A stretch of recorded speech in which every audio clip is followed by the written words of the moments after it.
You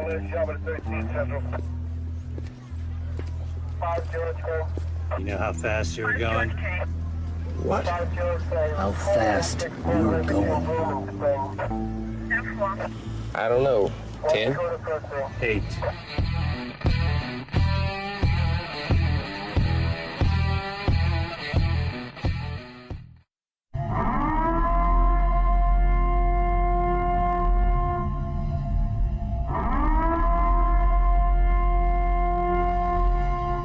Be advised, this is an explicit podcast, so if you're easily offended, get your panties twisted into a knot, turn this off before you get butthurt and mad, start to cry, have to run to your safe space. All opinions are those of the host and his guest and do not reflect the opinions of any government agency. Welcome to another episode of MOTORCOP Chronicles podcast. I'm your host, the Iceman, as always. Got a special guest this evening. Gonna introduce him here. It's K9Maximus506 on Tik Tok. He can give you his name or whatever. When he works, he wants to give you his department. That's up to him also. Everybody knows I'm anonymous. So that I do have pictures. If you're on the live feed and not on the audio, you can go to the live feed and look. There's pictures of him and both of his K9s. He'll explain that coming up. So let's welcome K9Maximus506. How you doing, buddy? Good, man. How are you doing? I'm great and excited to have you here. Yeah, I'm excited too. I usually ask a few questions. They're not really relevant too much, but what is your favorite movie? My favorite movie would probably be, I mean, I've had several over the years and then new ones come out, but I say End of Watch. You know, I've seen that movie several times, yeah. Yeah, that movie kind of really wraps it all up in one for me, so. Pretty much so, except for the part of taking your badge off and fist fighting bad guys, but right. I wouldn't recommend that. Yeah, me either, but I've thought it maybe a couple of times. Yeah, I've thought about it myself also. What is what's your favorite drink? Well, I don't drink. I don't drink alcohol. You have to drink something. Yeah, it's probably Gatorade. I drink a lot of Gatorade in the summer with the dog and everything. We, doing tracking. We do a lot of stuff that requires, rehydration and stuff like that. So I'd probably say Gatorade because I drink that quite often. What flavor?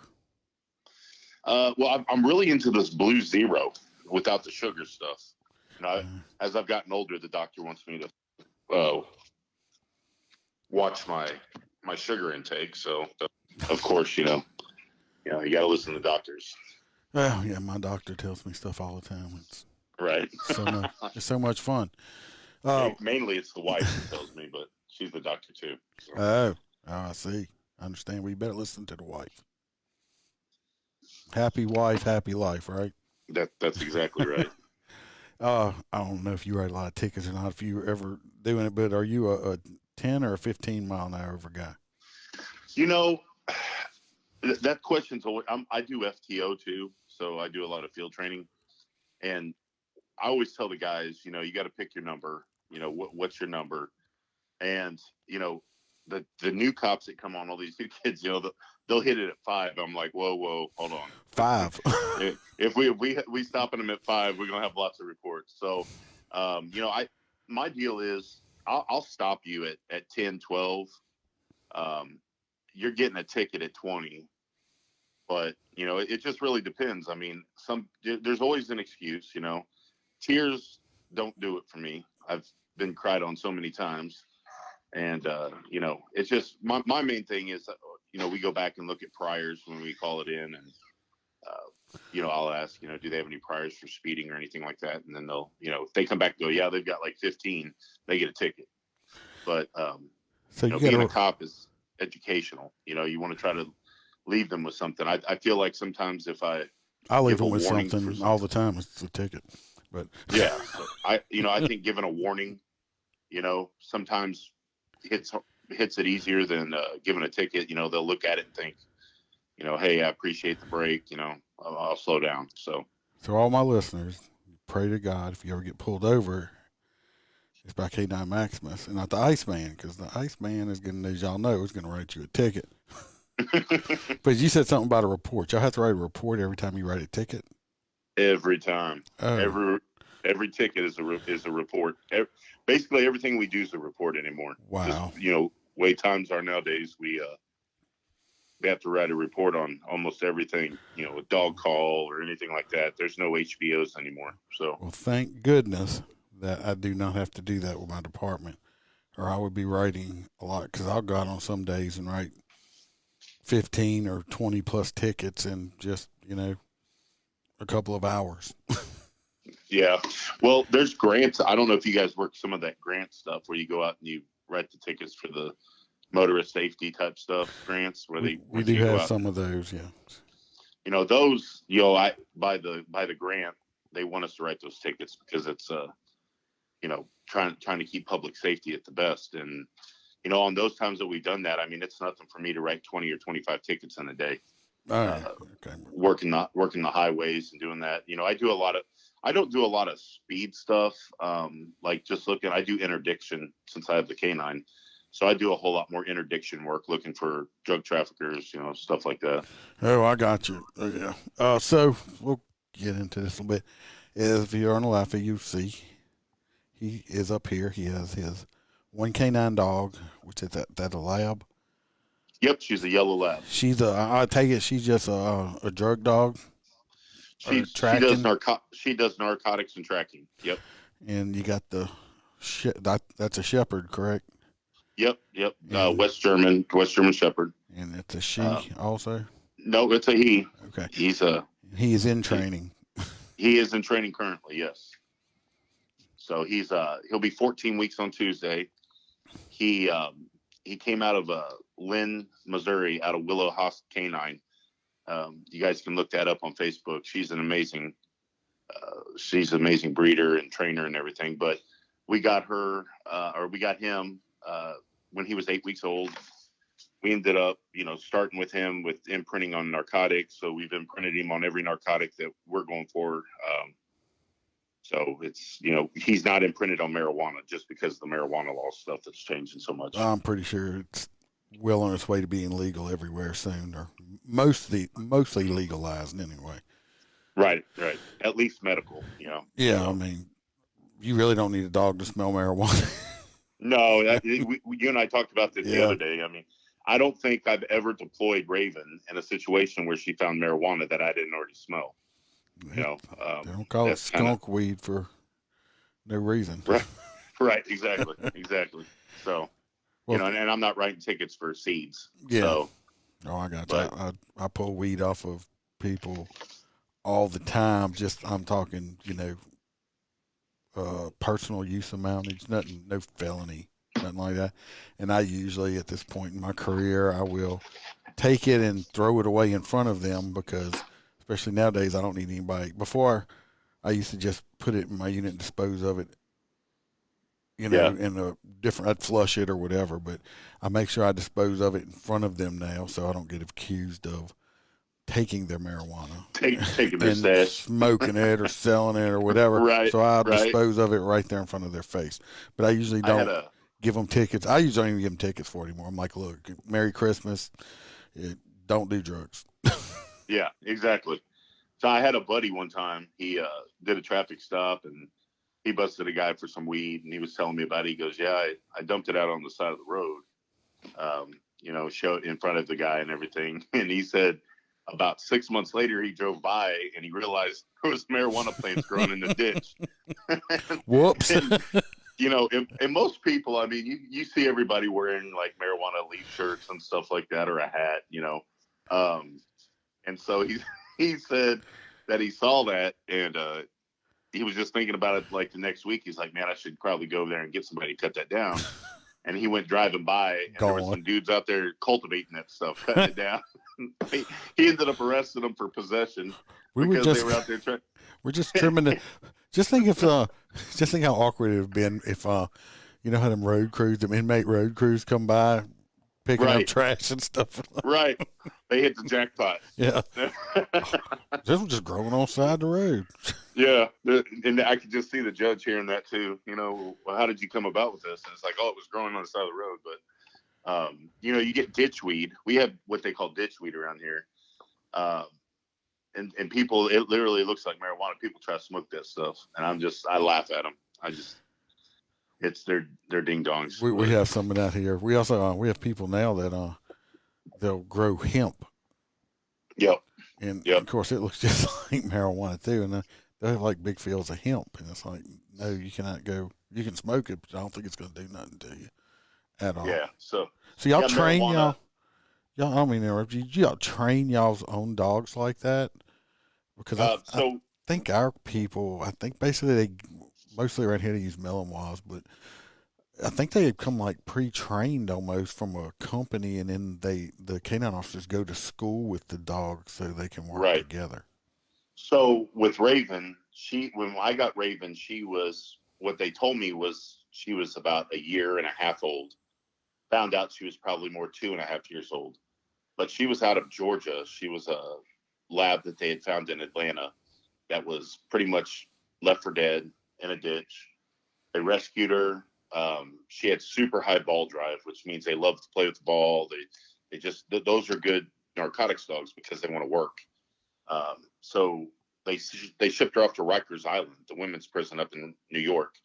And, they did obedience with her, trained her in obedience and everything. And, she did really well. So they were going to send her from that to, be a service dog. Was the goal. So she'd work with like the elderly, people that had medical conditions, you know, PTSD, stuff like that. She went there, she went through some training, and she didn't work out there because she had been taking the tennis balls off the bottom of like elderly's walkers. So, and she was running off with walkers with these tennis balls on them. So it was funny. I mean, it's funny now, you know, but so they couldn't figure out what to do with her. She's super smart. They sent her to narcotics school. She got trained. I went to Texas for 2 weeks. And at the end of 2 weeks, her and I were deployed back in the town and we were working. So she was fully trained. Like she's fully ready to go. All I had to be is the dummy on the other end of the leash and let her work. And that's the way she is now. So I'm a little spoiled. And with Maximus, I've had to do all the imprinting. I do all that stuff with him. He's 24/7 with me by my side. You know, the very first day I brought him home, we threw him in the back of the kennel and he rode for 2.5 hours with me back home. And that was a long 2.5 hours of howling and barking and everything. And we've got him back and we've, you know, had him 6 weeks, and he's imprinted on all narcotics. He knows the smell of narcotics. He can alert to them. He hasn't perfected the search, you know, stuff like that, but he knows where they are. We train with training tubes, but he does really good. He's going to be narcotics, patrol, and tracking. So we're looking forward to it. We're only one of 3 dogs in our area. We don't have a big canine presence here. So there's some departments here in Louisiana. Some of them have. My old department I used to work at. They used to. I'm not sure. Cause I haven't been there in several years. But there used to be a K9 on each shift. Plus, the interdiction guys had K9s and stuff like that. So they had at least, I think, 6 or 7 or something. They did have a K9 that worked with one SRAs, but it was kind of. She was just a drug dog. It was like a lab. It wasn't no bite work whatsoever because you didn't want to keep a dog in and out of schools that much that was going to do bite work. Right. Well, in Raven's in and out of the schools. I teach DARE too, and so in the DARE program, I utilize her a lot. Like if I get the top DARE student of the week, I let Raven go sit down by him. I'll tell her, stay there, and she hangs out with the kids. She sits in the middle of the groups. So she's real docile. She wouldn't bite anybody unless they stole her food. I think that would be the only time she'd ever bite anybody. Then we got some of your people on here. Sharon Goodwin says she my K9Maximus. Yep, that's Sharon Goodwin. She is Candace. She's a lady that she's a good friend of ours. She takes care of all the booking stuff with Maximus for all the stuff that we do. She's a big drive behind what we do. She's also the one that got me my new patrol car. She's the one that got it donated and everything. And so you better be nice to her. She's getting you a new unit and all that stuff. Right. Yeah. No, Miss Sharon needs some hugs. She got she got us a new 2020 Tahoe. It's all decked out, so it's probably more stuff than I need. But she doesn't do anything short. It's probably got a grenade launcher on top of it. So, but she's an amazing woman. She's also my moderator and also my ambassador for K9Maximus on TikTok. So. Well, I do have a question from a Jennifer Elizabeth for you. It says, do K9s require a mandated or a certain amount of rest period after an apprehension? So, as far as apprehension goes, it's just a rule of thumb that when canines do that, they're going to get rest. We're not, the rest period comes in after the apprehension. We rest the dogs, we water them, we do everything. Anything that I do with Raven, no matter what it is, I always do a self check. Just to make sure she didn't ingest anything, she didn't step in anything, anything like that. So with Maximus, he'll be my first actual apprehension dog. But the way that our training goes is that these dogs, after they go through basically a debrief, we go through them, make sure that, teeth are good, they don't have any cuts, scratches, anything like that. So they go through that. So there's a pretty good amount of time there that they're getting some rest and stuff before we deploy again. Well, hopefully they don't have that many people to bite right in a row. Anyway, right. I mean, hopefully not where we're at. Not where we're at. But the thing is, it's kind of like, you see officers that are like 5'6", 5'8", 150 pounds. Those are the ones that everybody always wants to fight. And then I come on scene and I'm 6'3", 300 pounds. People, they tend to not want to fight on that stuff.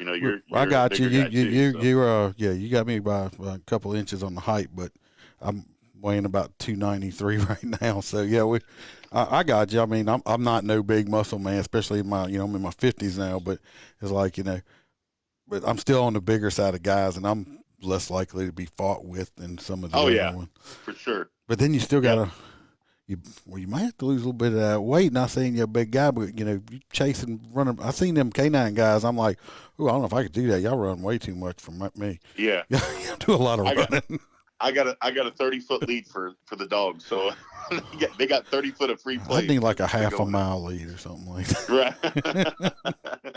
Tie about 6 of them together. Oh Lord, yes. But to answer your question a little bit further, so like with Raven, whenever she does the deployment and we do or do not find narcotics, we do a debrief. We go back.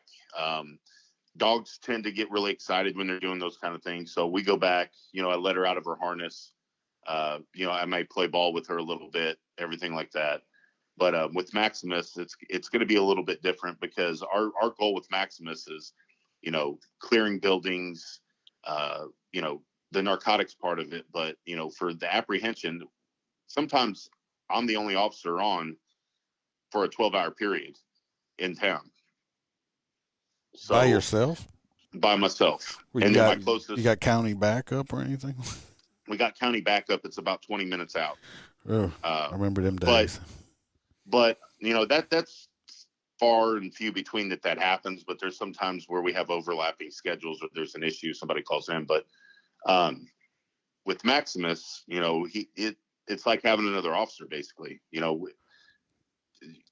There's a presence about a canine that when people pull up and they see that on your gear, they don't. My car's totally blacked out because I could have a rhinoceros in there, nobody would know any difference. So they don't know it's not a big dog yet. No. So I get a lot of compliance just being a police canine, and actually, I've worked interdiction without a dog, and I don't get as much respect as I do when I have my police canine gear on. So yeah, I mean, that's good because I've worked before in my earlier days in my career, and we didn't have backup.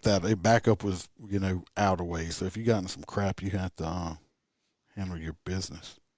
Yeah, exactly. And so, you know, it's nice to be, it's almost a security blanket for me too, to know that he's there, you know, that he, you know, if I need to, I could use him and deploy him. But, you know, Raven is super docile. She wouldn't ever hurt anybody.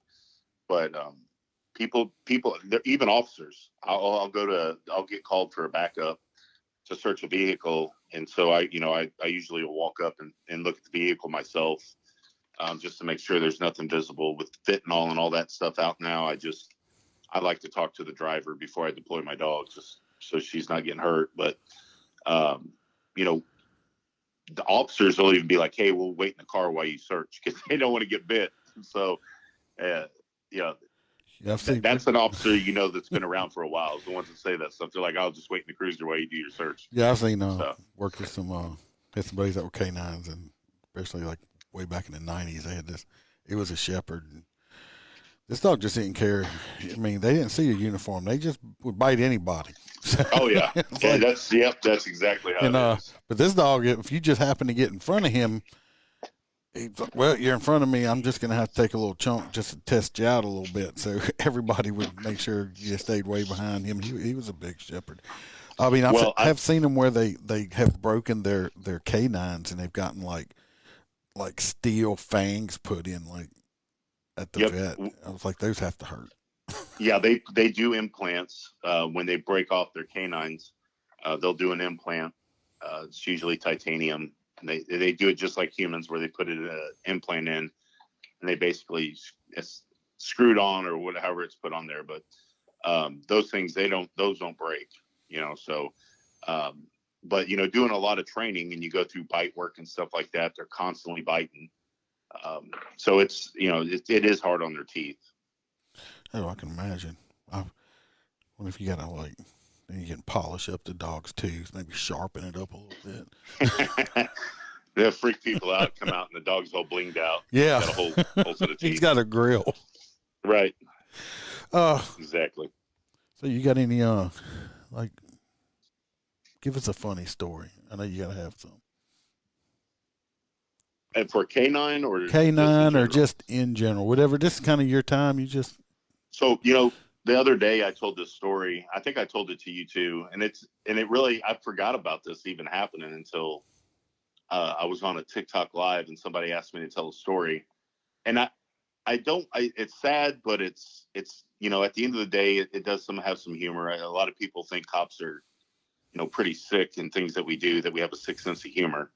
But, you know, you got to have that to get through the day. I mean, you got to be able to brush that stuff off. But we had an incident where a lady's husband had committed suicide.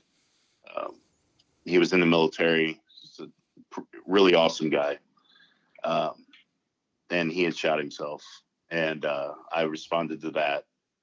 And she just was never the same after that. And, you know, we really tried to help her and everything, just, you know, check on her and do stuff like that. Well, I got a call one day that there was a lady in front of a Catholic church that was causing a scene, yelling and screaming and stuff. So I arrived on scene. I get out of the car and I realize who it is. And she's out front. She's literally screaming at a building. I was expecting to pull up. She would be screaming at, you know, somebody or yelling somebody. She's screaming at a building.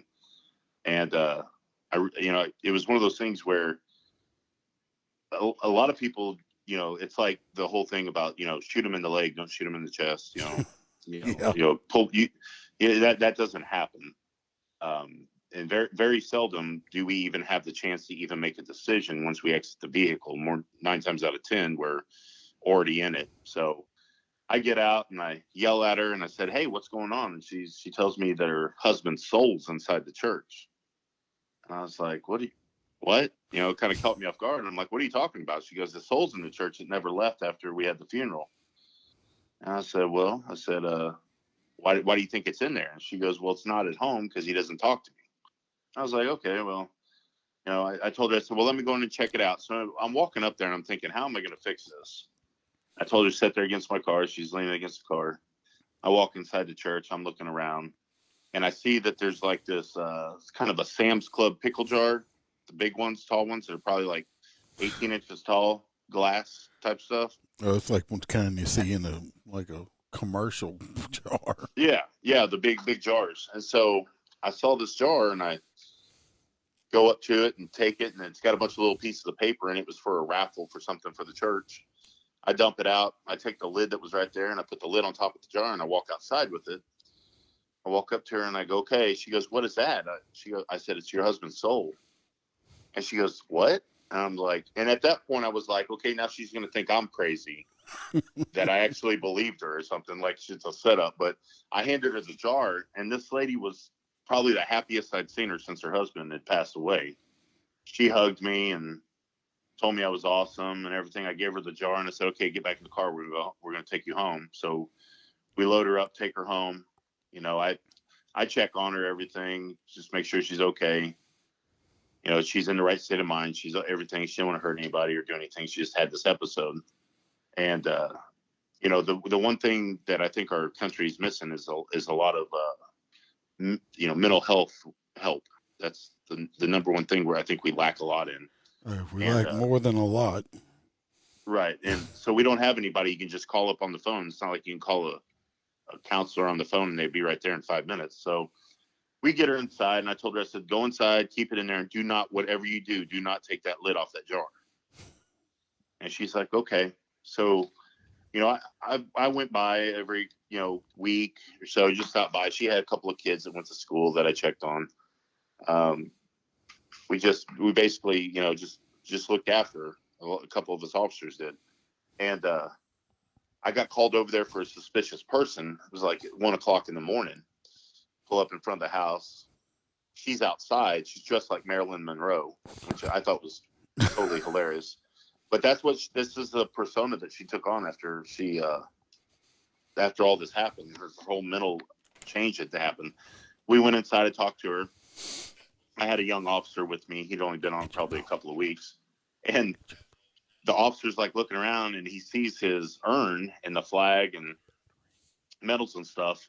And you can see this pickle jar right next to the urn. And he looks over at me, and he looks at her and goes, what's in the pickle jar? And I looked at him with big eyes, and I was like, dude, don't even ask that question.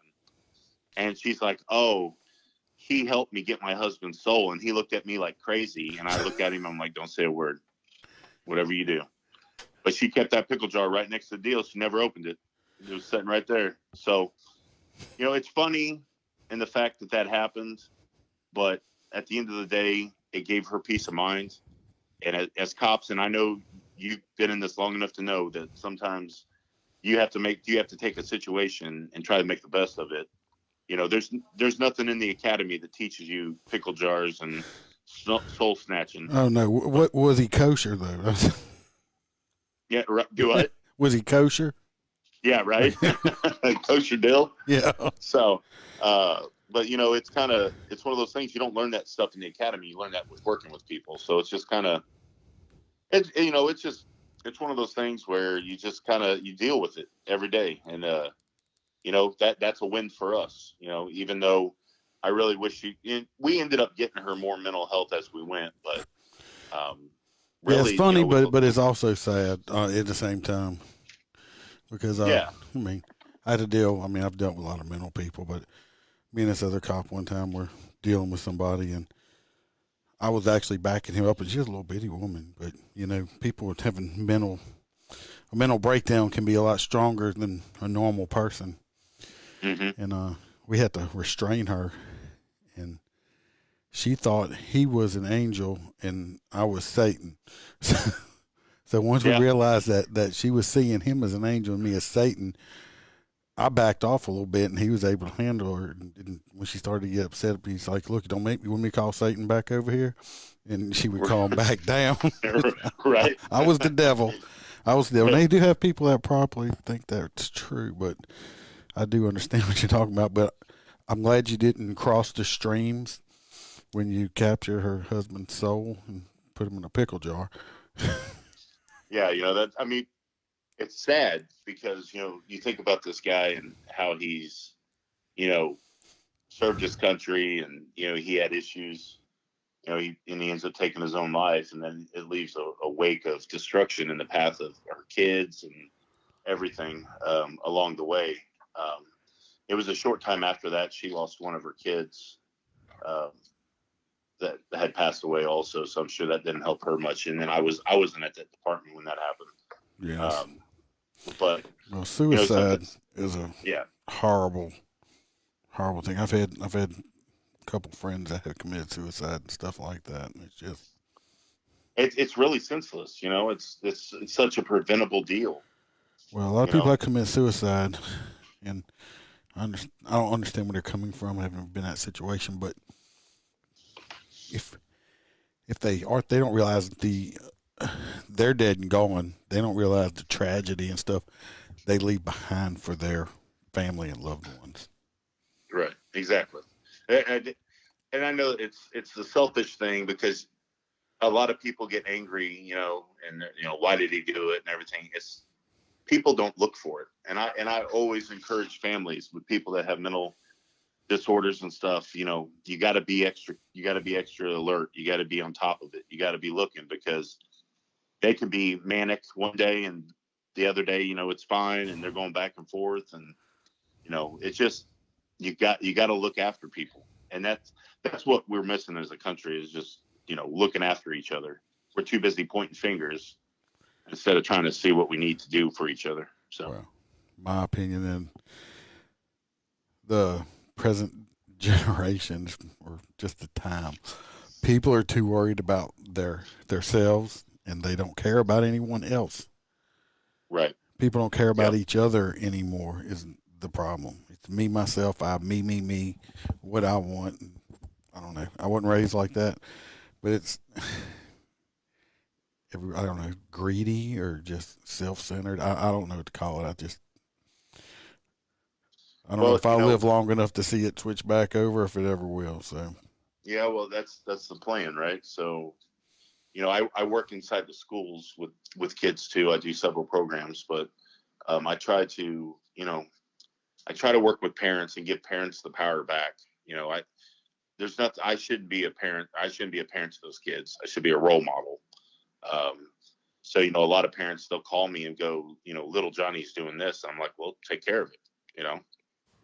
And always it's, well, I don't know what to do.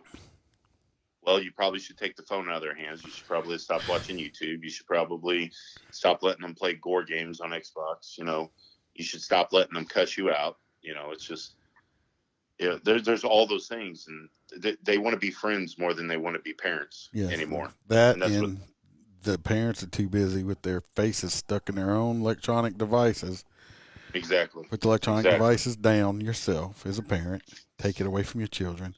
Sit down and have a conversation, or sit down and eat supper with the TV off. Yep.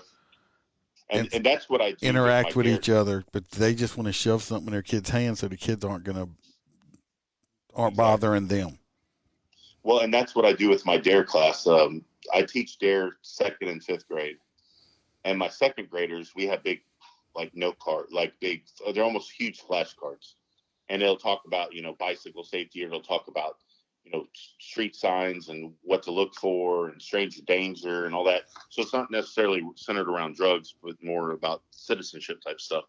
So I require my kids on Tuesdays to go home and sit at a dinner table, and before they eat, they go over this flashcard, and then during dinner, while they're eating, they're supposed to sit there and talk to each other about it. And you know, if this happens, what would you do? Basically, I make the kid teach the class to their parents, and so that engages them. And I get some parents who go, "He wants to eat at the table all the time now," you know, which is good. That's what I want, you know. I think that's a big thing for us and DARE officers, is to reconnect with kids, because right now the connect with the public is not there. And I get lots of parents that, you know, my wife, she gets a kick out of it everywhere we go. It's, you know, there's officers, you know, so-and-so, and, you know, he's my favorite, or we're best friends, or whatever. And that's the part where I know that I'm doing my job, because, you know, I'm engaging with these kids and really trying to help them out. Yeah, well, DARE officers, especially if you do DARE, I've got some guys that's been on here that's done DARE too, and, you know, they have kids that have come up to them, and I think Smokey said, you know, even today, and Jim Brown said, you know, that they'll be in a store or Walmart or something, and it's, you know, a grown person will come up to them, but there was actually a kid they taught dare to has got their own kids now and stuff like that. Yep. And still Yep. remember them. So, I mean, that's nice when you done made an impression in a young person's life like that. Yeah, and we do several other programs. We do Cakes with Cops.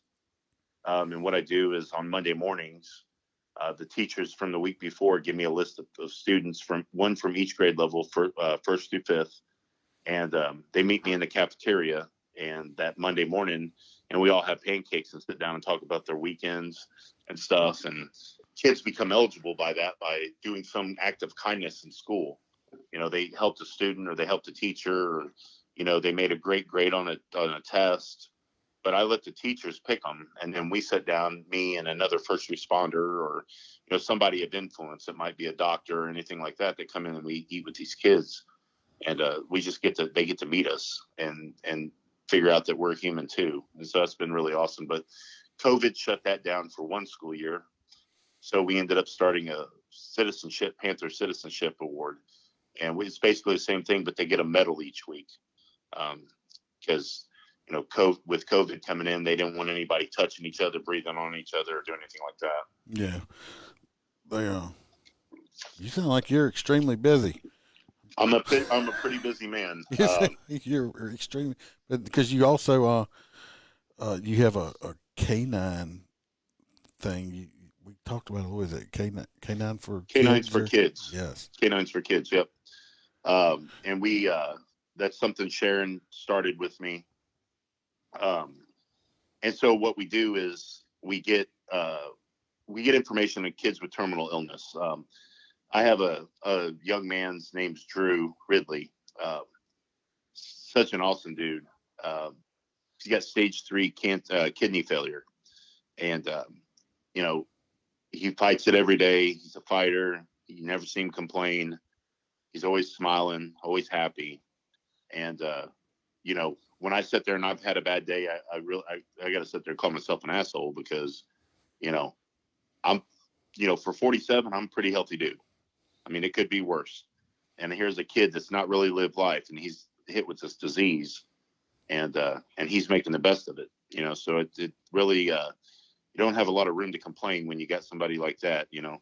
But there's been so many kids like Zach Kirby, another young man, does not have terminal illness, but I'm going to tell you, his mom, Kim, is like if you looked up mother to be the mother of the perfect kid, he is so awesome. You know, Memorial Day weekend, he went out on his own, dressed up in his little military uniform, and put flags on every headstone out there at the cemetery with veterans, saluted them, did the whole nine. Now, I don't know that I can say that I've seen in the last 10 years, you know, that I've seen the kid have that kind of patriotic type attitude or do things like that. You know, they're more about what can you do for me. So it's just amazing. I've been so blessed because we get to visit these kids with terminal illness, burn units, you know, kids with Make-A-Wish type stuff, and they get to see the canines. And, you know, if that's what they want, I'm going to be there. If I have to drive 16 hours to make it happen, I'm going to do it. It's just something that, you know, is big for us. And then we also have a local charity that we call, it's Leo's for Kids, where we help underprivileged families on Christmas, Thanksgiving, even during the regular rest of the year. But this last year we fed about 35 families for Thanksgiving, everything. We gave them the whole meal. And then we gave coats to all their kids. I think we bought 30 or 40 coats total. And we ended up also Thanksgiving feeding all the seniors, because the Meals on Wheels doesn't run on Thanksgiving or Friday after. So we made dinners for all them. And, you know, Christmas time, we buy trees, lights, ornaments, stockings, everything for them. Just make sure the kids have a decent Christmas. We buy all their gifts, buy stuff for the parents. We've done all those things, and the board that I have for that's super awesome. Like they always come through. They always take care of things. But we go off of donations, and we have an event every year around September, October, where we put on a barbecue contest, and car show. This year, we're going to introduce K9s, nights with the K9s, where we're going to have several K9 teams there, where kids will get to come and take pictures with them, do all those kind of things. So we're excited. We're really looking forward to what this new year is going to bring with COVID kind of coming out the door and leaving. Just what it can do. And we've got several appearances that we're getting ready to go to too. So, we've been slammed in the last 30 days. We started that TikTok page with Maximus about 35 days ago. And the first 4 days, I ended up with 1,000 followers and a big crew. They started just really following us, talking with us, doing everything. It was so awesome. The plan was to get to see this young pup grow up and be from a puppy to, big canine and watch his career. And it's kind of taken turns and just like, blessings from God that we were able to do that. But, we're at like 22,000 followers now in 35 days. That's just awesome. We're not by any means TikTok famous, but, I'm reaching kids that need help. I've talked to some people that have had thought of suicide, and I've had conversations with them.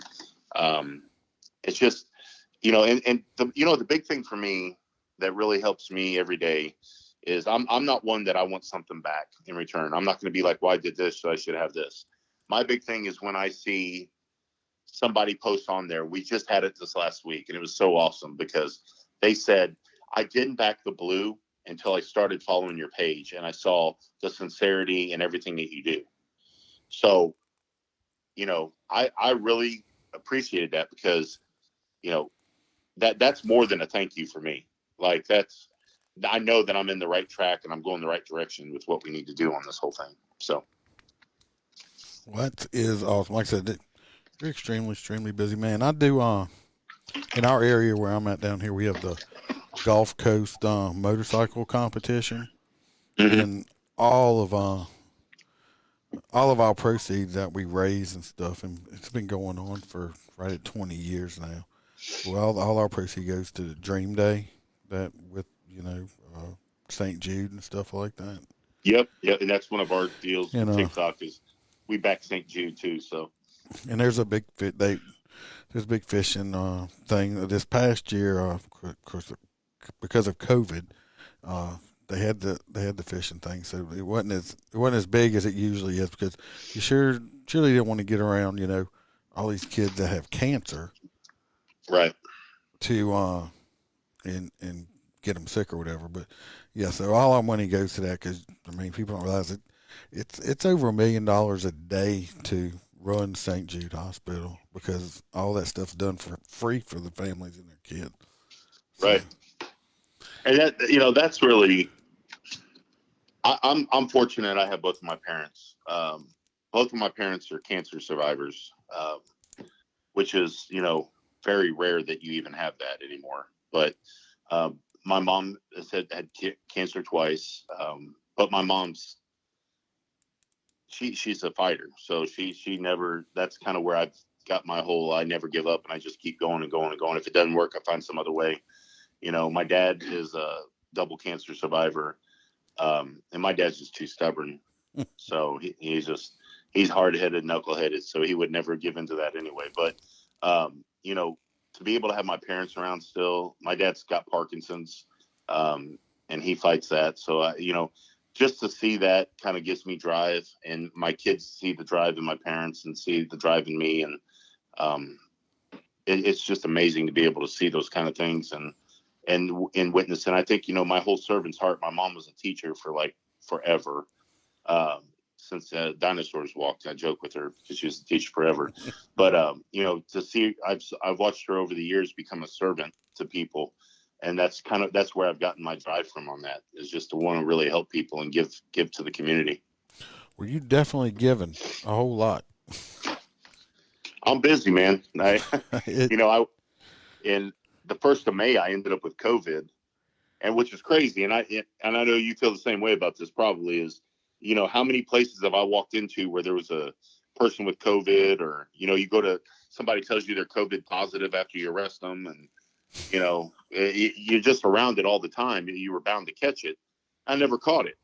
And then everything lifts, everything's going good. And then all of a sudden I get smacked with COVID in May. And I had it for 2 weeks. I'll be honest with you. I was one of those skeptics. I was like, well, is it really as bad as they say it is? It's bad. Like, I wouldn't wish that upon my worst enemy. I never felt like that in my entire life. And I consider myself to be pretty healthy. Yeah, it's strange how it hits different people. Cause yeah, I still have stuff from it. I don't think I've had it. I never got tested, but I know my father-in-law's in his 70s. He caught it, and he was basically asymptomatic. I think he ran a slight fever for like a day. Yeah. Now my mother-in-law, whose health isn't as good, she caught it. She did end up in the hospital for, a few weeks. And, I think she still has some after effects from it. So it's strange how it just affects different people different ways. And the doctor told me blood types are a big thing, like whatever blood type you are. Yeah, I heard that. Somebody mentioned that to me also. One of my buddies said something about it. And I'm O, so, if O people, get that stuff, if you're O positive or O negative, whatever, this stuff is no joke because it hit me like a ton of bricks. They released me 2 weeks after I went on my very first call. I went on duty at 6 a.m. My very first call I got at 7 a.m. for an unwanted suspect at a apartment complex. And I showed up there, and this dude was on the run from Kansas City, had multiple warrants. He had like 17 warrants out for him and everything. And, he was a meth user, just everything, and ends up wanting to fight.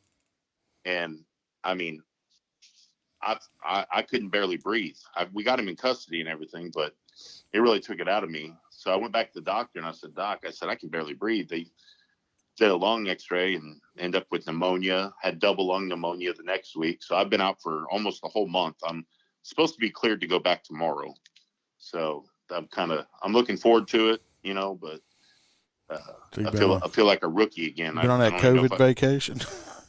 I'm on a COVID vacation. So the vid. Yeah, I'm sure you didn't like it. Yeah, but if they offered me a COVID vacation again, I'd tell them to keep it. I'd work doubles. Yeah, I don't blame you on that. You probably like me though. I mean, I'm assuming I don't take vacation.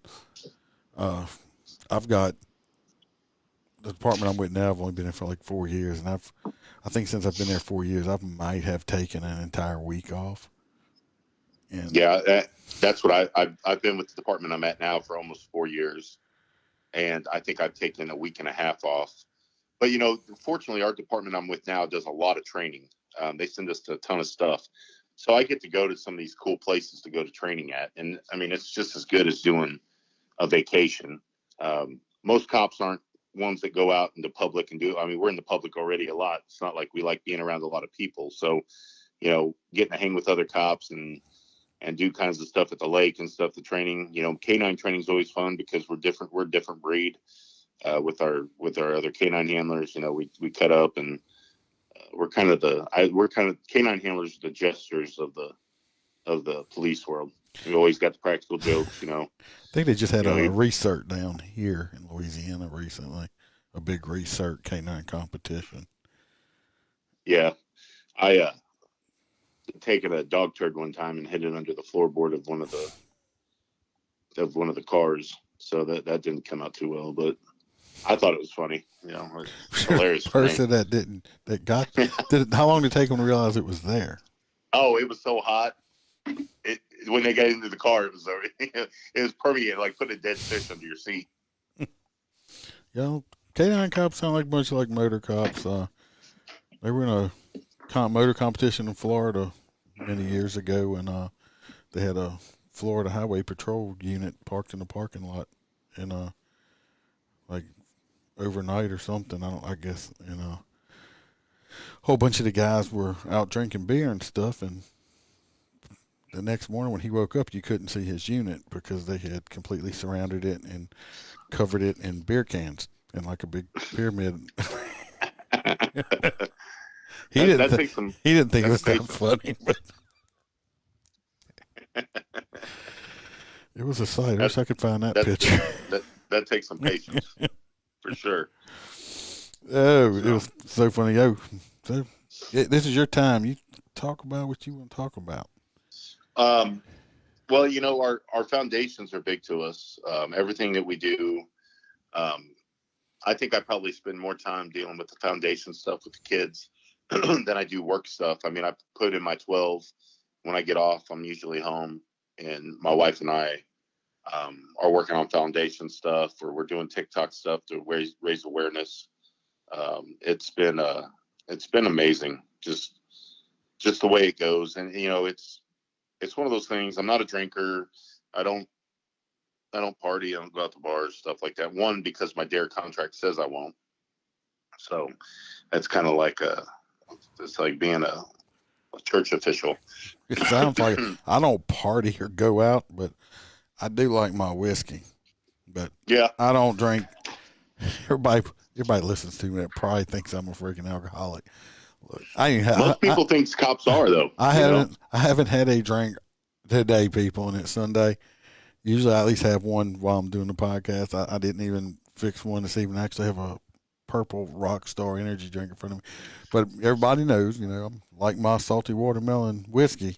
I do like my whiskey, but I usually have one or two drinks when I do drink. I don't drink to get drunk. I don't drink to get buzzed. I drink because I like the taste of it. And right. It's just what I do. But so, no, I'm not an alcoholic, people. I know most people think cops are alcoholics, and they have alcoholics, but they're in all professions. I did my fair share in college, so I probably got enough for a lifetime at that point. And I think my mom's watched or listening, so I really don't want to indulge in that story because she'll be don't get in trouble with mama. Yeah, she'll be calling me out on that one. So, but you know, I really just, you know, with everything that's going on in the world, I think we're forgetting that these kids that are coming up are the ones. And I make a joke about this, but these are the kids that are going to wipe your ass when you're in the nursing home. Oh, that is true. You know? So, you know, we should probably teach them some manners. Should probably get them on board. You know, get them together for their life, because they're just not. You know, it's just not going right now. There's a whole lot of disconnect and everything within this society, and you know, we just it all starts in the home. Everything that starts with your child starts in your house. So if you're a lax house and you don't care and you let them do whatever, that's the way they're going to treat society. They're not going to care. So people definitely start caring. Generation coming up is scary to me. I just kind of I think I know how my parents felt. I guess I was like, all I had to do is my mom had to do was like, I'm gonna go get the belt, and that was it. I'm like, I'm done.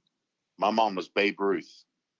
She swing for the fence. So I wasn't really trying to, you know, I really wasn't trying to get involved in that.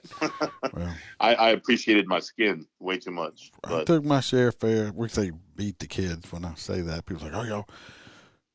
When I say, you know, there's a difference. It's when I say beating, that's a spanking.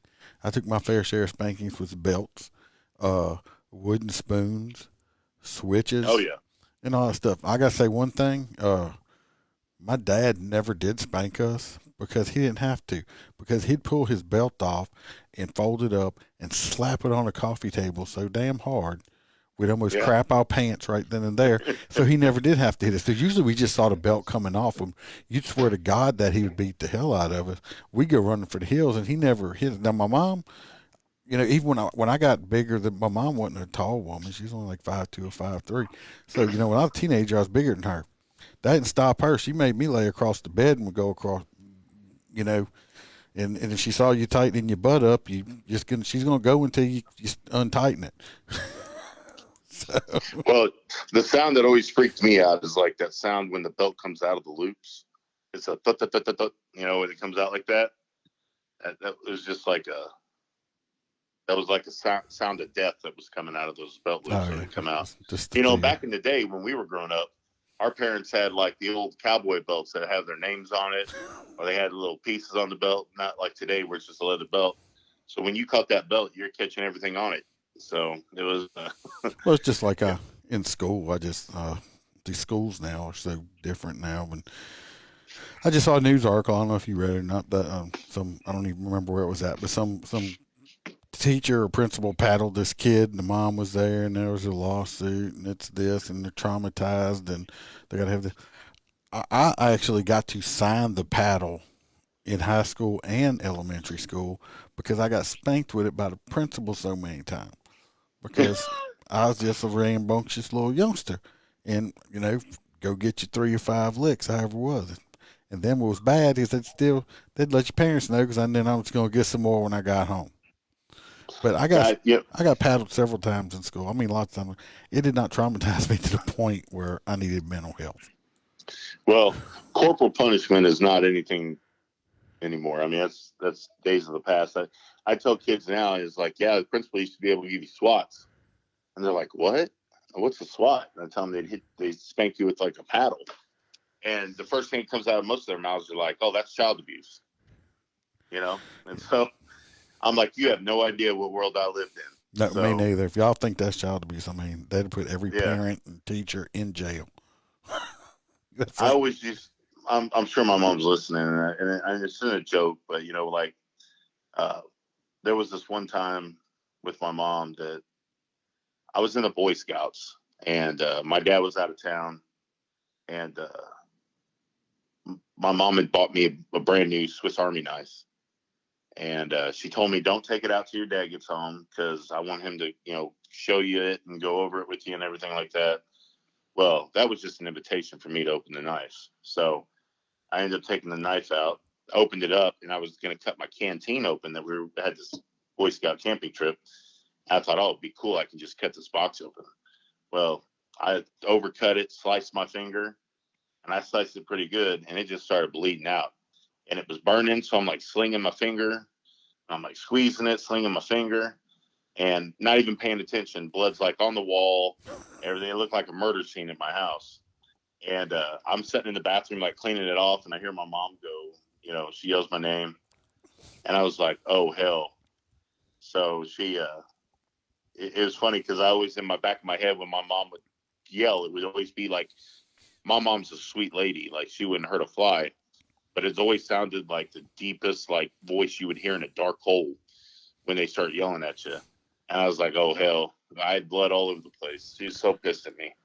So I these kids nowadays, I got kids that I work with that stand up to their parents and they'll get in their face, and I'm like, "You're stupid. There's no way I'd have ever done that. I'd lost teeth. I'd have lost life." Yeah. I mean, it's like you knew you were in my house. You knew you were in severe trouble is when your middle name came out of your mom's mouth. When she used your first and your middle name, oh. You knew you messed up now. I always know my mom gets mad because she'll go through all the realms of names. My dad, me, our middle names. I mean, she just starts spitting it out, and she'll spit out everybody's name. She'll spit the dog's name out until she gets to, and you go, I'm not that person, and she'll be like, I know, But it's just funny to, working with these kids. I've reflected a lot on my life as a child. And it's definitely a different generation. Yeah, the amount of appreciation these kids have is almost zero. It's like it should be handed to them. Well, I call it the entitlement generation. Yep, that's exactly right. That's exactly right. So I am going to ask you this one, even though I know your mom's listening, but you can still keep it because I ask everybody this, and this is for Freebird's sake, my good buddy, and but have you had any calls where you had to deal with naked people? Yeah. So this is probably within the last year, and it rolls into two of them. But we got a disturbance in progress call over at an apartment complex, a duplex, several duplexes.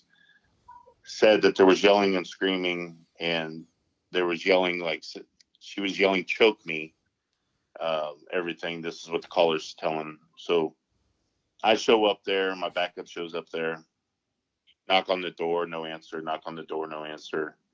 And I'm listening, and you can't hear anything. And I'm debating at this point, am I going to boot this door? Because of what they were talking about. And so I step back thinking, here, I'm going to boot this door. And this lady just swings the door open, butt naked, head to toe, not a blanket, not a nothing. And, of course, as I know, when we see those things, it's, I almost think you can get PTSD from some of these people. It's usually not the ones you want to see naked. Right. No, it's not like, you're not walking into, swimsuit model's house and stuff like that. It's the ones that, have eaten Star Crunch and zebra cakes and, drink Dr. Pepper and have no teeth and still got Cheeto fingers. Yeah, Cheetos all over, Doritos, got it in their hair. She opens up, she goes, "What do you want?" I told her, I said, "Well, we're here because we got information that you were getting assaulted inside." She says, "No, he's just having rough sex with me." And I'm like, okay, well, yeah, we're not going to do that anymore. We're not going to have this rough sex stuff. So I called him down. He gets dressed. She's still standing there butt naked. I told her twice, go put a robe on. She goes, "I'm not going upstairs." So she is standing there butt naked. So I'm like, literally, my body cam's on. This is all getting caught. And I told her, I said, "Listen, here's the thing. You guys want to have your rough sex, that's fine. Either, use sign language or whatever, because ain't nobody don't want anybody to listen to it next door. You live in a duplex, be, respectful of other people's stuff." She's like, "Okay, fine." So we leave. I would say probably it was about 6 months later. Same call. You know as well as I do. There's always those addresses that stick in your head when you get called. When they call that address out, you're like, "Oh, great, here we go." So I show up there, bang on the door, no answer. I'm like, "Here we go again." Bang on the door, no answer. And I kept yelling her name. I'm like, "Hey, come to the door, come to the door." I could see through, didn't see anything. And so I decided I'm going to boot the door. So I boot the door. As soon as I boot the door, it looked like somebody dropped a bomb right there. I mean, stuff went flying all over the place. It was just nuts. She had this guy that she had seen 6 months ago told her that he was coming and he was gonna assault her, beat her up, all this stuff. She took her wooden blinds apart and took little tacks and tacked the wood blinds across the door. She had grabbed epoxy and wood glue and everything and tried to glue the door shut. And she was hopped up on meth. So I mean, she literally used 2 bottles of wood glue. It was so crazy. And she was naked again, and she had wood glue all over. I mean, it was caked all over, and in her hair was all matted in it. Her hands were all matted in it, and it's one of those things you don't want to see. It's a call that now that I look back on it, it's funny, but at the time, it's just like I really could go without seeing this. Preparing for the zombie apocalypse. Yeah. So every time that address comes out, I'm like, okay, she's definitely not wearing clothes, probably. Yeah. What's that? I'm 10-6 right. Busy. Mm-hmm. It's like, oh, I can imagine. And was the wood glue starting to dry? Because when that glue starts drying on your skin, it gets all flaky like loose skin. Yep. So it looks like Oh, yeah, it was got horrible. a bad case of psoriasis too. It was obnoxiously horrible. So, but you hear those addresses come out and you're like, okay, I know what this call is going to be. So, yeah, it's crazy. You'll run into her at the store. She'll recognize you. You're like, "Oh, I didn't recognize you with clothes on." So, I've been to calls where I've had words with people, and you have to arrest somebody, and they're like, "I hate you," and F the police, and blah blah blah. And then you'll see them at a restaurant or a store, and they're like, "Hey, how are you doing?" Really? Okay. So. Oh yeah, my mom was very naive when it came to that stuff, and I went shopping with both my parents have passed, but when she was still alive, we went shopping one time, and like I said, she thought she thought the world was full of rainbows and unicorns, just the way she thought it was. She never got to see that bad side of it. And we went to a mall, and we were walking in there, and this guy happened to recognize me and called my name out, and I turned around, and he was like, he was so proud that he had to tell me that he hadn't smoked any crack in an entire week. Yeah. And the look on my mom's face, she was like, she she's like, I've never seen a crackhead. I said, oh, you see them all the time. You just don't know it. But, You just don't know they yeah, do it. Yeah, he's like, exactly. but she was freaked out. But yeah, he was so proud. I mean, I was happy for him. I don't believe it lasted, but at that point in time, he was happy. He hadn't smoked crack in 5 days. So. It's like they want a medal for it. So Yeah, it's like, yeah, no, that's just the crazy stuff about the job, man. It's, everybody watches Cops or they see live PD and they think that's what it is every day. And I think I do more civil servant stuff as like helping people out, talking people off the ledge, doing those things as these big police chases that go on. I mean, that's why live PD is across the nation. They've got to keep up that whole. If it was just one department, oh yeah, they would be bored to death. they would be bored to death. Well, so they would never know. But our town is pretty busy for what we got going on. We've got a major drug highway that comes through us that the cartel uses. So we're pretty busy on the day-to-day stuff that we do. But yeah, man, I'm telling you, there's police work has changed quite a bit in the last 10 years. Oh, it's way different from when I started, in 93 as a reserve, 95 full time. It's a whole different world, the way police work is. And like I said, a lot of TV shows or even like the supposedly realistic ones or something. I tell anybody, I said, police work's 99% boredom and 1% adrenaline. So. That's right. Because most of the time, because you can go from 0 to 100 miles an hour really fast. You never know what's going to happen. But you're right. When Live PD was on the air, that's why they had so many departments. Because if you just followed one department or one guy around, it'd be like, man, this dude ain't doing nothing. And according to TV, everybody saw the action part of it. They didn't see all the paperwork that involved after the fact. Right. You had to run somebody over with your unit, or you had to pit somebody, or that's the crazy part. Because like even in our world, I may go a week without getting a hot call, and a lot of it's self-initiated stuff. So a lot of stuff I create myself, but my chief, it gives us enough latitude to be able to make those decisions. But it's gotten so crazy where now they question us if cops are scared to pull their guns out. They're like, if I pull my gun out, am I going to get in trouble? Am I going to that it's a legitimate question for them because they're scared. They don't want to get dinged on that. So I'm I lucky totally where get I work. My boss and pretty much in Louisiana, not everybody where I work, they still let us do our job. So we're not underfoot at when everybody asks me because I'm getting close. I can retire in 4 years. I'd like to do an extra 3. Which would be 7 years left. But I told them it depends. I got to wait until it gets closer. It depends on, as soon as, if people start throwing frozen water bottles at me and I can retire, I'm not going to sit around and take that abuse. I'm going to retire. Oh, for sure. I mean, well, it's just like what we saw on the other day on ESPN where these basketball players are pissed off because they had a water bottle thrown at them. And I'm sitting there thinking, I would take a water bottle every day over the shit that's been thrown at me in my career. I bet you the water bottle that was thrown at him wasn't frozen. Right. And I would take a water bottle with concrete in it over the other stuff that's been thrown at me, I've been hit. There was a story one time where I arrested this guy for beating on his old lady. I mean, literally beat her. And we showed up and I was getting the guy into custody and everything. And she came up from behind me and hit me with the damn spaghetti strainer. And so cut little holes in my head from where the strainer was. And I was like, what are you doing? She's like, don't arrest him. I love him. He's perfect. And I'm like, lady, he just literally gave you a black eye and busted your lip. But he said he'll never do it again. He'll never do it again. That's the number one thing. He loves me. He didn't mean it. Well, what about the last time I was here? He didn't mean it then either. Yeah, right. Like, so is that the same thing he said like 2 days ago when I was over here? Yeah. So.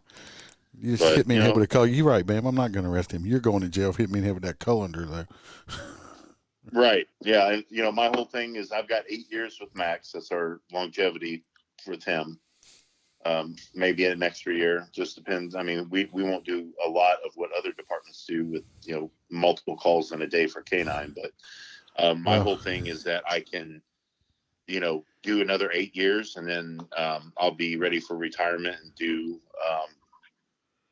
my foundation work. That's kind of what my goal is, and do full time with the kids. So my wife said right next, says, look how cute he is. He hadn't grown into his ears yet. Yeah, his little ears are bigger than he is. I get we've gotten some weird comments before. They're like, so is he part fox? I'm like, yeah, because they use foxes on the department. It's in bite foxes, yeah. We inject them with rabies too. It gives a whole nother level to a K9 bite. Right. And he's been called a coyote before. Some lady said, I didn't know they used coyotes as canines. I'm like, oh yeah, for sure. Yeah, absolutely. Wow. So, but he's super smart. A lot of people are like, there's no way that he's already a police dog. I'm like, he's not a police dog yet. He's in training, So, but he's an FTO. He's a rookie. Yeah, he's an FTO. So, but our whole thing with him is, and our trainer totally backs it. He's like, the more that you can implement him into daily activity, if you let him just sit around for 11, 12 months and be a dog, you're going to have to break a lot of bad habits. Whereas if you do this now and young, this is all he knows. He doesn't know anything else, and that's, of course we get people that get on TikTok all the time and they'll be like, stop beating your dog, or, stop abuse, don't cage the animal and everything. And I'm just like, police canines probably have it just as good as any other dog that's out there, because they're guaranteed food. They have shelter. They've got the best insurance. The vet. I mean, their vet care is, done. It's a done deal with them. So, our vet here puts him in front of everybody. So if I called him or called her and said, hey, I need to get Max. I just did the other day. I said, his stools are kind of running. I don't really know. Chuck, bring him in in an hour. So he was there, so it's just, they get the best of stuff. And, a lot of things you don't see with canines too. And I try to show it in mine, is that there's a family life with it. Like, they go home and there's a family with this, they do. My kids interact with them. My family interacts. Raven and him play together. So it's most K9 guys I know. I mean, the dog's part of the family. I mean, they're your partner. Oh, yeah. They're your partner. They live with you. I mean, they're just part of the family. Sleeps right next to me. He does. I mean, he does everything. He literally is by my side 12 hours a day. And so we haven't been in the car for a couple of weeks, but when he's in the car with me, I mean, he loves it in there. He loves riding in that police car. Like, he can't get enough of it. He paces back and forth, barks at everybody. If you watch some of my TikToks, he's so alert. He'll come to the front, watch people. I mean, Raven will sit in the back, and she lays back there just waiting for when her next meal is. But, she's a food drive dog. So, she knows that when I pop that door open, she's going to work. So she goes right up to the car, give her the command. She searches it. She finds it. She gets paid.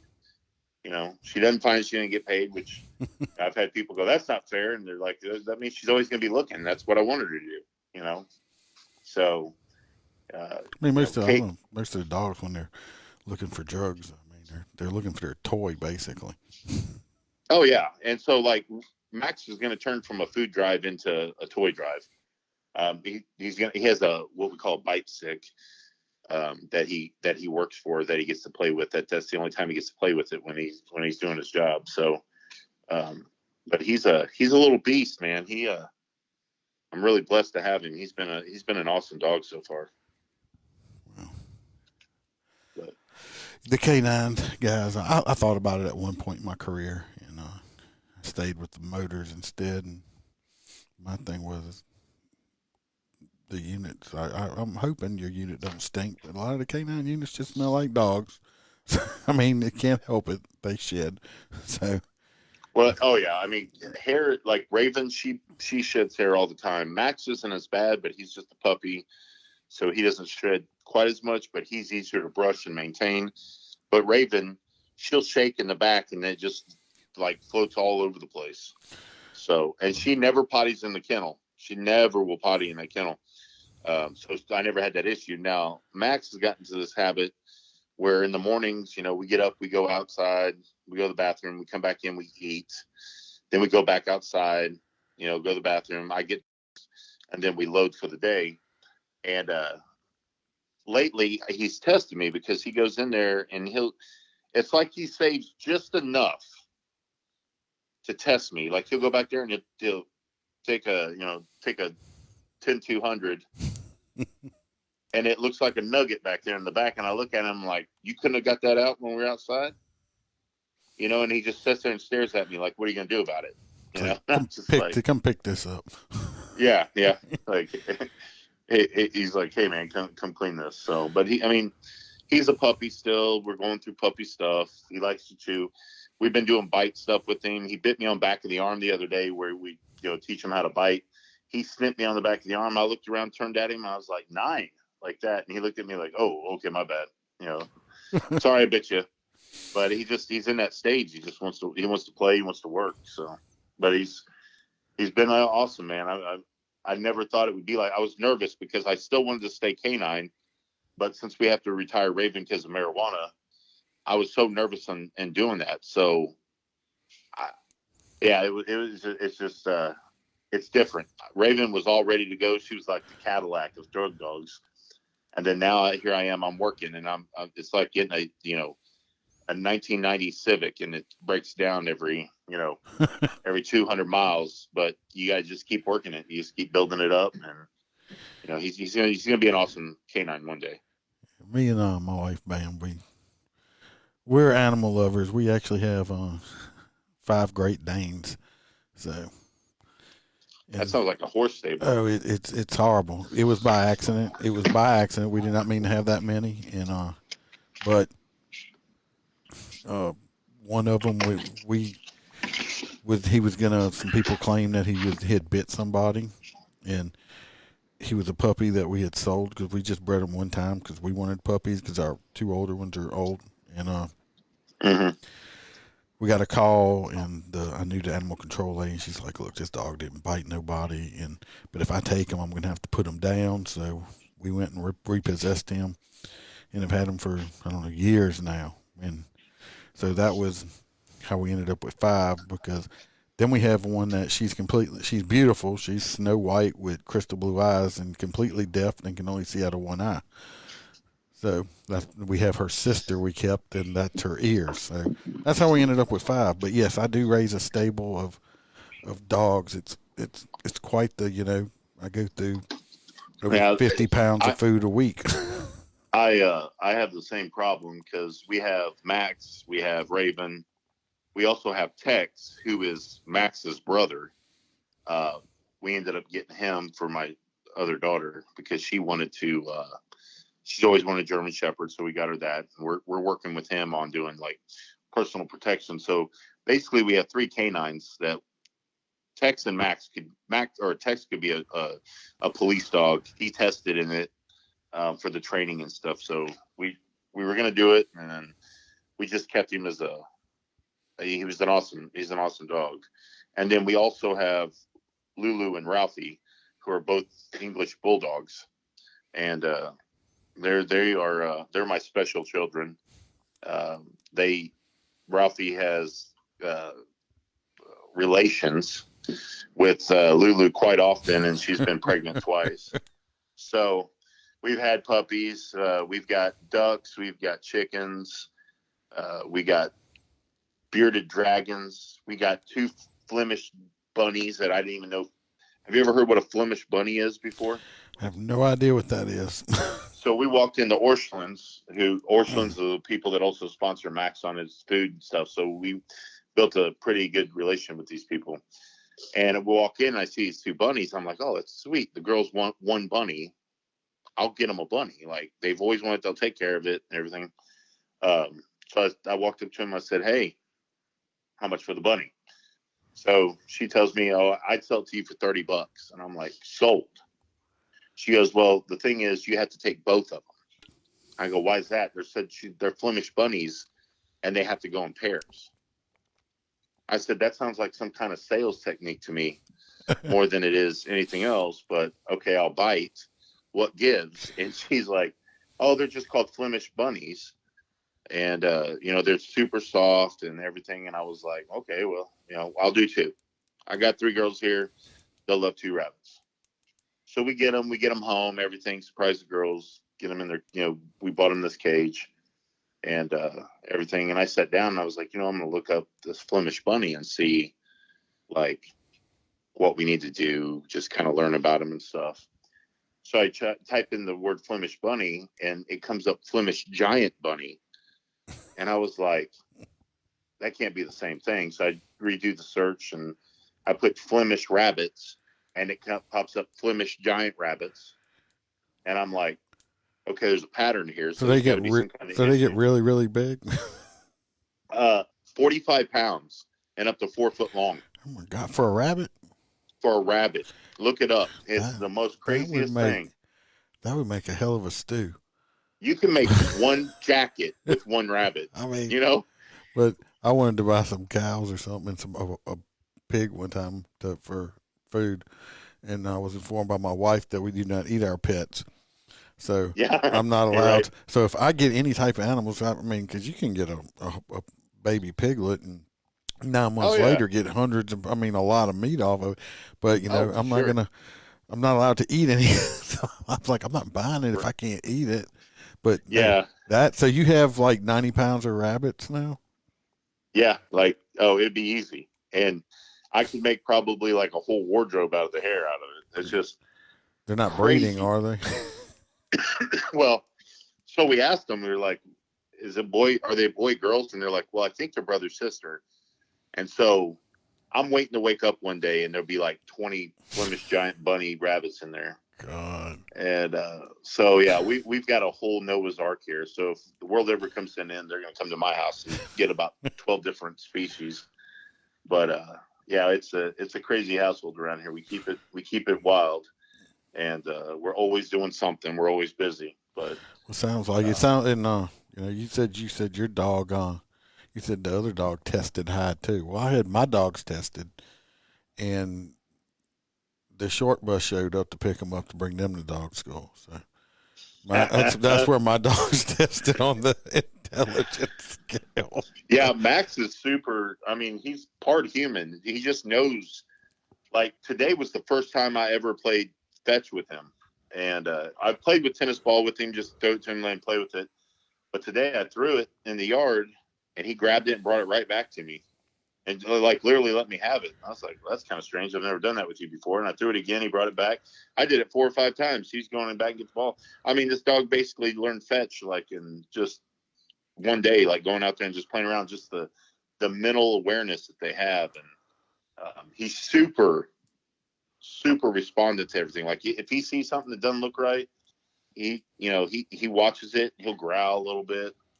I look over at him like, dude, if we got into some stuff right now, ain't no way you could do anything with him. So, but he's all bark, no bite. So, but I'm super happy you had us on here.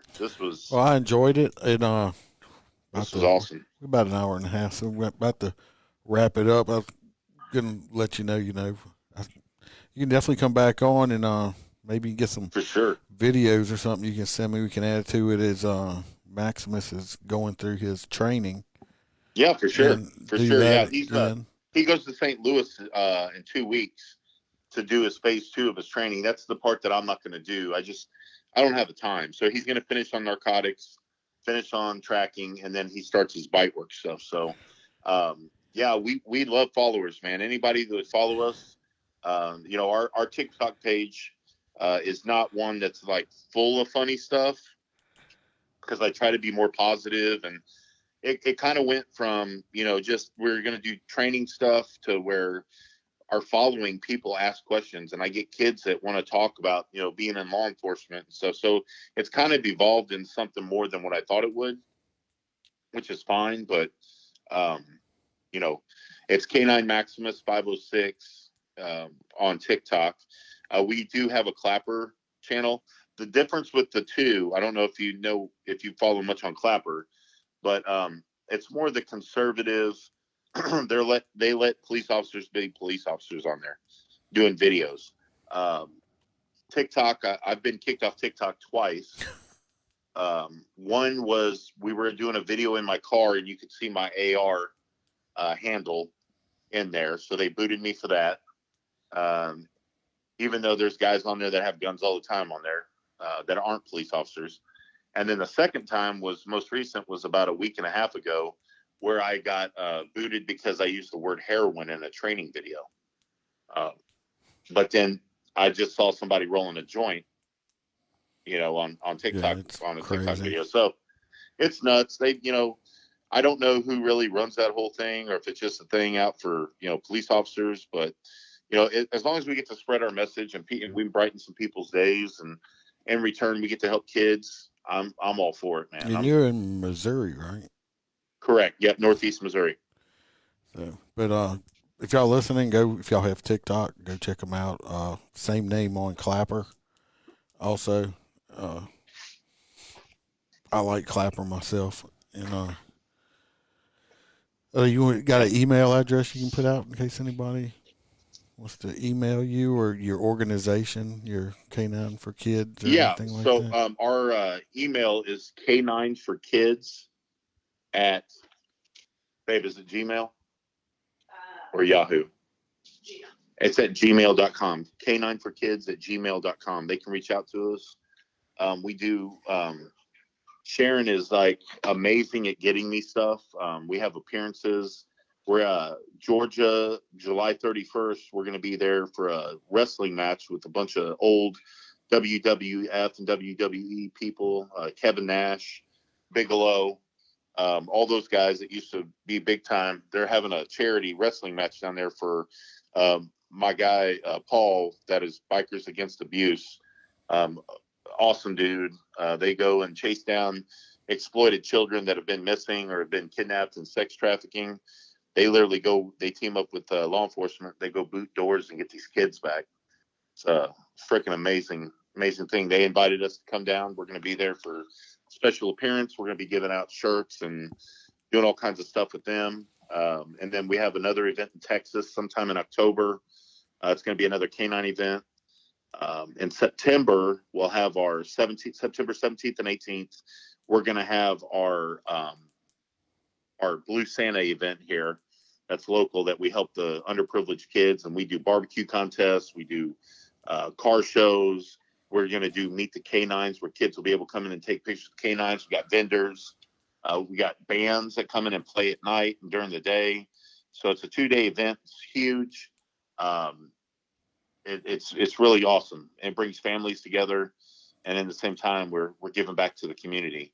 And then in 22, we're going to be in Pittsburgh, April the 26th, 27th, 28th, for a Blue K9 event that's there. And we're going to basically have a booth there where we're spreading our deal for the K9s for Kids event. So, check us out on there. You can check us out for Leo's for Kids on Facebook too. It shows all of our organization and kind of what we do. So, but man, I appreciate it. Thanks for having me on here and letting us share our stuff. We're gonna have to get you. We're gonna get you back when get some updates on that on Maximus as he's going. Look, don't hang up yet. I'm gonna do the outro and I'm gonna holler at you real quick. Okay, man. All right, Thanks, guys. just hang on. All right, everybody. That is K9 Maximus, and I was very happy to have him on. He has some funny stories, and the dog's really cute too. And eventually, he's going to be biting people. So, if you ever, if you're in law enforcement and you would like to be a guest or you got any stories, I do have some stories. Somebody did email me some. I will be reading. I got 2 stories somebody emailed me. I'll be reading them on another episode. So y'all come check that out. Like I said, email me a story. I'll read it. If you want to be a guest, let me know. We can get it hooked up and do it. No problem. We'll keep you anonymous too. Nobody will know who you are. And everybody stay safe. Come back Wednesday. Me and Doc will be back talking about some news stories. And I've been seeing a lot of stuff come across my phone. A lot of mass shootings and going on and stuff. Crazy crap out there. And, we're good at giving our opinions on that. Other than that, everybody stay safe and remember to always smile because the Iceman could always be behind you. I'm cranking up on the throttle. This is how legends are made.